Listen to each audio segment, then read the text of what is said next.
हाय दोस्तों, कैसे आप लोग। मैं उम्मीद करता हूँ आप लोग ठीक होंगे। दो बड़ी खबर है।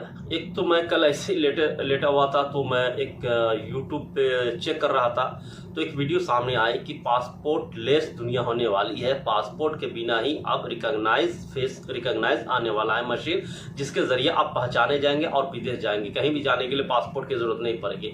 ऐसी खबर मैंने सुन रहा था कल। दूसरी खबर बड़ी अपडेट है दोस्तों, जो मिनिस्ट्री ऑफ हज एंड उम्रा की तरफ से आया है। इस पे हम तफसील से बात करेंगे, क्या उसमें सुविधा दिया है, क्या उसने कहा है। उससे पहले आप लोगों से रिक्वेस्ट आता है, चैनल सब्सक्राइब लाइक शेयर कर दीजिएगा।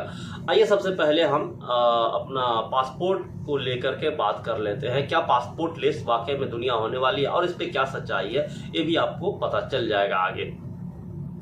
देखिए होता क्या है, अगर कोई भी देश पासपोर्ट लेस होता है, वो अपना नागरिक का सारा डेटा दूसरे देशों को शेयर करना होगा उसको, और ये असंभव है क्योंकि दूसरे देश को आपका जो नागरिक का डेटा है ये शेयर नहीं कर सकते।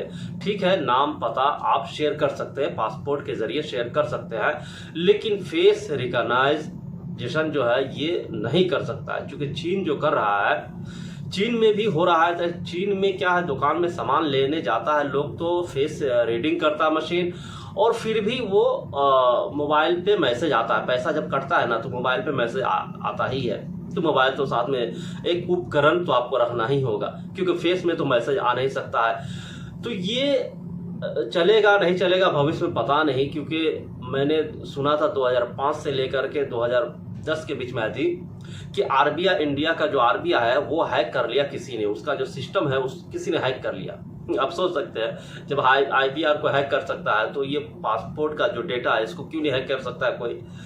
ये नहीं चल सकता है। लेकिन हाँ, ये है कि फिंगरिंग, बायोमेट्रिक ये सब चलेगा। ये तो चल सकता है, बायोमेट्रिक लेकर के अगर किसी को रिकॉग्नाइज कर रहा है ठीक है, लेकिन फेस रिकॉग्नाइजेशन नहीं चलेगा। क्योंकि डेटाबेस जो होता है ना, दुनिया में 7 बिलियन लोग हैं। 7 बिलियन लोगों में से 1 से 1.5 मिनट के अंदर ही उस व्यक्ति को पहचानना है। वो सिस्टम क्या पहचान पाएगा? मुझे नहीं लगता ये हो पाएगा। 7 बिलियन के अंदर सेम व्यक्ति को नहीं पहचान पाएगा। ठीक है, और वैसे भी अगर मान लीजिए जवानी में कोई, एग्जाम्पल के तौर पे मैं बता रहा हूँ, जवानी में कोई 96 किलो है, 90 किलो है, और धीरे धीरे 20 साल के बाद वो आ जाता है 50 किलो पे, फिर भी फेस नहीं पहचान पाएगा। आप पासपोर्ट बनाने के दौरान अगर आप का फेस कटा हुआ नहीं है, उसके 1 साल के बाद फेस यहाँ पे कट गया, यहाँ कुछ हो गया, कट गया, उसके बाद भी नहीं पहचानेगा। तो मुझे नहीं लगता पासपोर्ट लेस होने वाला है दुनिया। खैर, किसी ने न्यूज़ दिया है, ठीक है, वो कहीं से लाया होगा न्यूज़, तो ठीक है, आगे देखते हैं अगर भविष्य में होता है तो किस तरह होता है। मुझे नहीं लग रहा पासपोर्ट लेस होगा ये दुनिया, क्योंकि एयरपोर्ट पे खाली एयरपोर्ट का मसला नहीं है। आप किसी देश में जाते हो, होटल भी बुक करते हैं तो पासपोर्ट ही आपका काम करता है। वहाँ पे कोई आधार कार्ड तो काम करेगा नहीं, तो पासपोर्ट ही होटल में आपका रिकॉग्नाइज करेगा। तो जो होटल होता है वो प्राइवेट होता है, वो सरकारी नहीं है। और एयरपोर्ट पर भी सिर्फ इमिग्रेशन सरकारी होता है। जो सिस्टम है उसका, जो एयरलाइन का, वो सरकारी तो नहीं है। एग्जाम्पल के तौर पे एयरलाइन, वो तो सरकारी नहीं है। अब एयर इंडिया तो सरकारी, वो प्राइवेट हो गया। तो क्या प्राइवेट के हाथों में सरकार अपने नागरिक का जितना डेटाबेस है वो सौंपेगा? नहीं सौंपेगा। तो ये सब रीजन है जिसकी वजह से पासपोर्ट लेस दुनिया नहीं हो सकती है, ये मैं गारंटी से कह सकता हूँ। हाँ, भविष्य में अगर बहुत ही ज़्यादा टेक्नोलॉजी बढ़ जाएगा तो हो सकता है, लेकिन अभी फिलहाल तो मुझे उम्मीद नहीं लग रहा है। दूसरी अपडेट पे आते हैं दोस्तों। दूसरा अपडेट है हज व उम्रा को लेकर। हज उम्रा मिनिस्टर ने कहा है कि नुसूक प्लेटफॉर्म से आप अप्लाई कीजिए, आपको सारी सुविधा हज एंड उम्रा के लिए जो सुविधा है वो दिया जाएगा।